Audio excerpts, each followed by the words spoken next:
So magandang araw mga pare ko. So meron tayong video tutorial ngayon tungkol sa paggawa or pag-aayos ng ating mga electric jet chisel. So eto mga pare ko, mapapansin nyo parehas na sira mga pare ko yung kabilaan na electric jet chisel dito.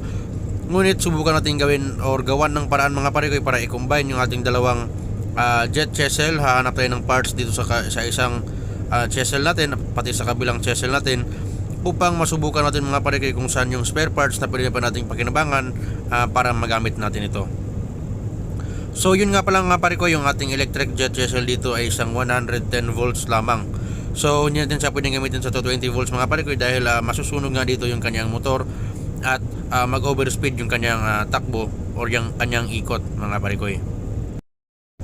So dito nga mga pare ko, natanggalan natin yung nakabalot na electrical tape at nakita natin na sira na nga or putol na yung ating rubber insulator dito mga pare ko sa ating jet chisel. So ngayon titingnan natin sa kabila kung parehas na sira din. So pag okay pa yung isa is susubukan natin kapag pwede pang ilipat sa kabilaan.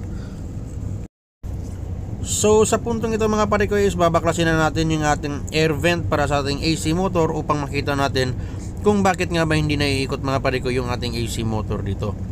So kapag ganito nangyari, hindi siya maiikot, maaaring may nakakalang dyan. So eto nga, makikita ninyo mga pare ko na marami nang mga kalawang na pumasok na sa loob ng ating air vent. So diretso na ang pasok niya sa ating AC motor. So sigurado yan mga pare ko, kakalang yan doon sa ating stator. So ang mangyayari dyan, mahihirapan makaikot yung motor dito dahil nga may kumalang na. So eto, mapapansin nyo mga kalawang yan na natanggal or di kaya yung mga tiniktik galing sa main deck natin. Syempre mahigop sa ating air vent yan. So magbabara yan mga pare ko dito sa ating parang filter. So ayan na nga, tatanggalin na natin.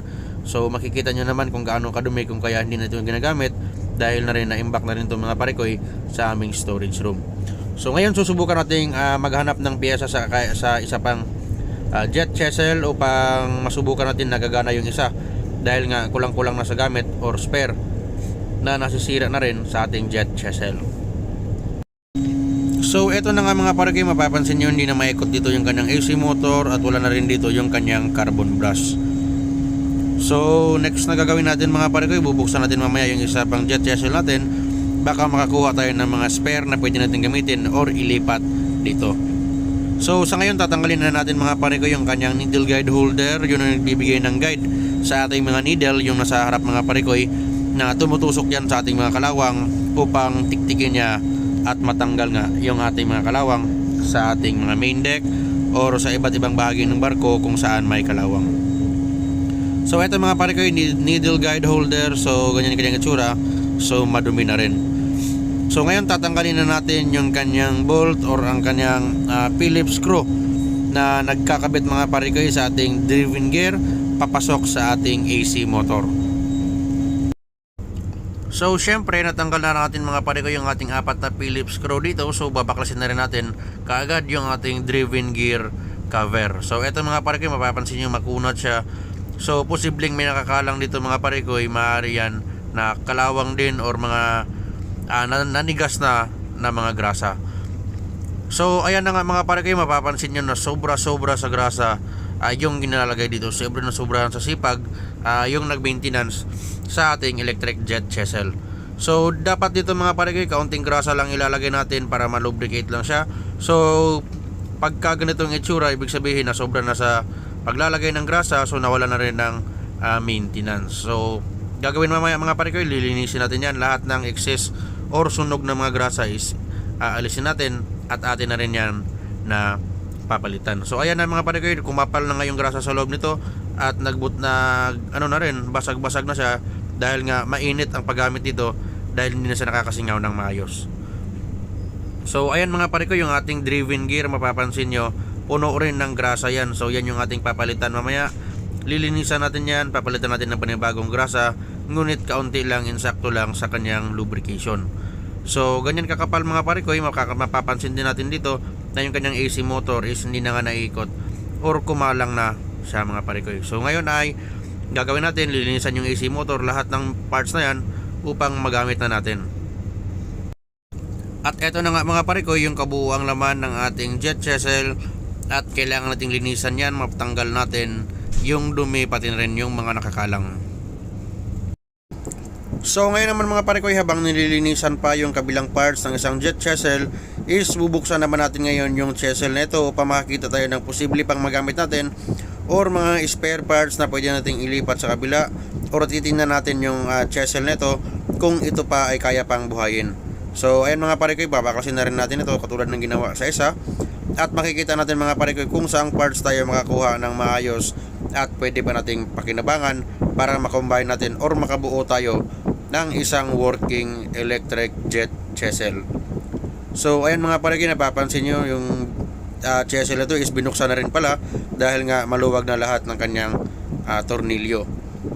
So same pa rin yung kanyang status, yun nga lang yung isang chisel nito wala na yung kanyang needle lahat, pati na rin yung kanyang spacer or washer sa kanyang needle holder. So syempre dahil ito ay medyo naiikot na natin, is linisan natin mga parekoy yung kanyang contact point para sa ating carbon brush. So ayan mga parekoy, nakikita nyo sunog na yan dahil nga sa nasunog na carbon brush natin mga parekoy.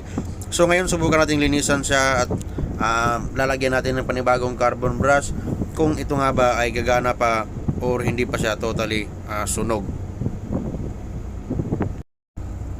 So yun nga mga parekoy, parehas na walang mga carbon brush yung dalawang chisel nating binuksan kanina.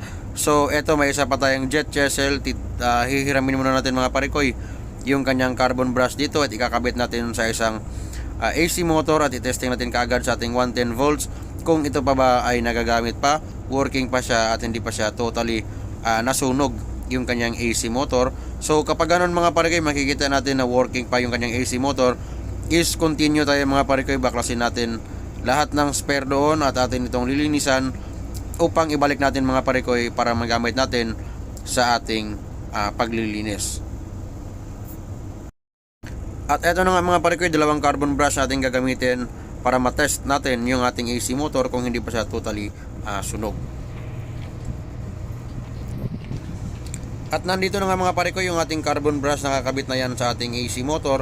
Ngunit napansin natin mga parekoy na putol nga pala yung ating male plug dito. So ngayon ay meron tayong recover na isa pang plug, at syempre idudugtong na rin natin mga parekoy para matesting na natin. So tatlong wire yan, yung isang green di mo na ikabit yan dahil ground lang naman yan mga parekoy. So dako naman tayo dito mga parekoy, meron dito yung ating mga needle at saka yung ating needle holder. So kung mapapansin nyo naman, yung ating needle dito is sobrang gamit na, kung kaya siya ay nagkakabaliko na or bumaluktot na. So gagawin natin mga parekoy, tatanggalin natin yung ating mga needle dito at atin itong tutuwirin para maganda mga parekoy yung paggamit nito at hindi siya maalog or tatalon-talon. So ganyan lang mga parekoy, tanggalin mo lang yung kanyang spacer dyan at saka yung kanyang holder para matanggal mo yung kanyang mga needles or yung kanyang isa-isang stick. So tutuwirin yan mga parekoy para maganda yung ating gawa. Sa bahaging ito naman mga parekoy, yung ating driven gear, dalawa to. So pagpipili tayo kung saan yung ating pwede pang mapakinabangan. So dito mga parekoy, mapapansin nyo sa bandang kanan is totally nasira na yung lahat ng kanyang gear, kung kaya itatabi na natin yan dahil siguradong hindi nakakapit yon. So hindi na rin may ikot. So ito na mga parekoy, nakapili na tayo ng mga parts sa dalawang jet chisel natin. So lahat ng mga napili natin na working pa is pwede natin gamitin. So yung iba naman mga parekoy na medyo maluwag na, medyo nalusen na lahat ng kanyang parts, is tinatabi na rin natin. So ito na nga mga parekoy, nakapili na tayo ng ating needle holder. So dito na natin ibabalik lahat ng ating needles at i-assemble na rin natin mga parekoy sa kanyang posisyon. So sa pagbabalik nito mga parekoy, basic lang, wag nyo lang kalimutan yung kanyang spacer sa gitna or parang washer niya. At syempre ikakabit na rin natin mga parekoy yung kanyang pinaka mismong holder. So dyan mga parekoy, tumatalon or tumatalon-talon yung lahat ng needles natin. So wala namang timing yan mga parekoy dahil ikakabit mo lang yan at parehas lang naman lahat ng sukat ng ating mga needles. So syempre huwag kalimutang higpitan para hindi mabaklas mga parekoy dahil ito ay napakalakas sa vibration. So kailangan natin dito na medyo mahigpit upang hindi siya magkakaroon ng pagkakaluwag. Ngayon naman mga pare ko, dahil okay na lahat ng ating nilinisan na parts, nakapili na tayo ng ating ibabalik na piyesa, is pwede na nating maglagay ng mga grasa dito mga pare ko para sa kanyang lubrication. So sa paglalagay ng grasa mga pare ko, hindi kailangan madami, ang importante lang mayroon siyang grasa sa kanyang lubrication at hindi siya direkta metal to metal yung kanyang operation. So dito mga pare ko, makikita nyo rin na medyo maluwag na yung kanyang clearance, so acceptable pa naman yan mga pare ko dahil hindi pa siya yung totally na naalog talaga ng malaking clearance. So dito mga pare ko, mapapansin nyo kanina, so grabing daming grasa na nilagay dito, so napasobra nga. So dito ibabalik natin at i-assemble natin sa kaunting grasa lang, din naman kailangan maraming grasa. Yun nga, basta meron lang siyang lubrication para hindi siya mag-directly metal, lahat ng gear metal to metal yung kanyang ikot. So dyan na nagsisimula mga pare ko yung problema. So kaunti lang, wag masyadong madami katulad kanina na napuno lahat ng casing. So dito lang sa gear, priority lang natin dito yung lahat ng ngipin ng ating gear. So dito naman tayo mga pare ko para sa ating drive ng ating needles. So lalagyan din yan lahat ng ating grasa. So dahil okay na, ikakabit na natin mga pare ko yung ating driven gear. So pagbabalik niyan, may guide yan, so hindi kayo pwedeng magkamali. So syempre dahil nakaposisyon na mga pare ko yung ating driven gear, is i-position naman natin ngayon yung ating driven gear kung saan magpo-position tayo sa ating needle holder. So ayan mga pare ko, so syempre wag natin kalimutan ditong i-lubricate din yung ating liner mga pare ko, kung saan sumasayaw or umaangat at bumababa dito yung ating piston sa gilid ng ating, ayan mga pare ko, yung ating piston, yan yung ating makikita sa ating needle holder. So yan yung piston mga pare ko ng ating jet chisel. So sa kabila naman yung unang pinunasan natin, eto siya mga pare ko, yung kanyang cylinder. So dyan sa sumasayaw mga pare ko, umaakyat at bumababa yan siya habang umiikot or habang nakaandar yung ating AC motor. So example natin mga pare ko, iniikot natin dito yung ating motor, mapapansin nyo umaangat at bumababa mga pare ko yung ating needle ng ating jet chisel. So working mga pare ko, maganda yung pagkakagawa natin. Kahit hindi maraming grasa yan, basta may lubrication yan, is nakakaikot pa rin siya ng maayos at nakakahinga ng maayos yung ating jet chisel. So syempre ibabalik na rin natin mga pare ko yung ating needle guide holder para makakaroon ng magandang espasyo yung ating needles at makalaro siya ng maayos sa kanyang posisyon. So ayan na nga mga pare ko, ilalagay na natin, at syempre huwag kalimutan yung ating 10mm na pang secure natin mga pare ko sa ating needle guide holder para hindi siya maluwag pagdating sa ating vibration. So lastly mga pare ko, dahil okay na ang lahat, ikakabit na rin natin yung panggilid na takip ng ating AC motor, pati na rin yung kanyang air vent na nakakabit rin natin na rin nalinisan. So ikakabit na natin ito mga pare ko, at lastly titesting natin siya kung ito nga ba ay working, kung paano siya gumagana bilang isang electric jet chisel.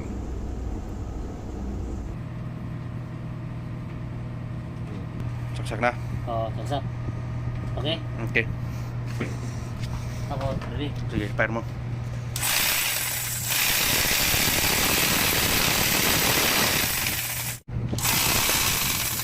Yes.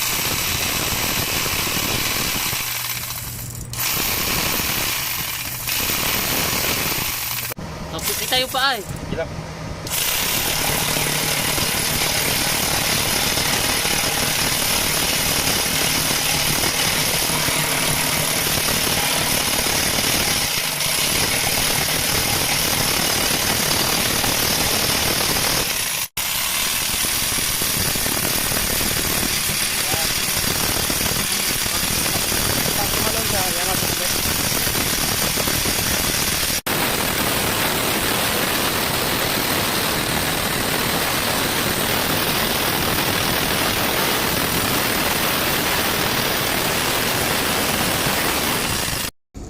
So yun na nga mga pare ko, successful yung gawa natin sa dalawang sira na ating electric jet chisel.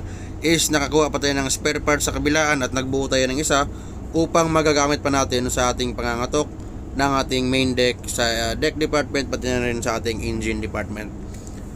So hanggang dito na lang ako mga pare ko, naway makakuha kayo ng kaunting idea pag meron kayong ganitong klase ng jet chisel. Huwag niyo kalimutang mag-comment sa ating comment section, and as always, peace.